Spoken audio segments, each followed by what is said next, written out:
Welcome to HardReset.Info. In this video, I'm going to clarify whether or not the Redmi 13 is waterproof.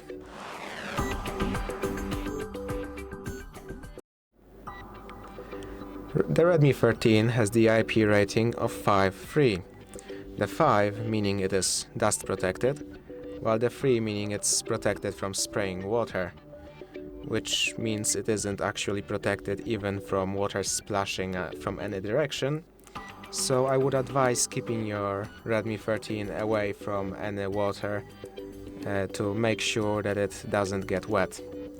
Now, if the water falls somewhere on your screen, I wouldn't really worry about it, but you should really avoid getting water to ever reach anything in the speakers, to ever get into the charging port especially.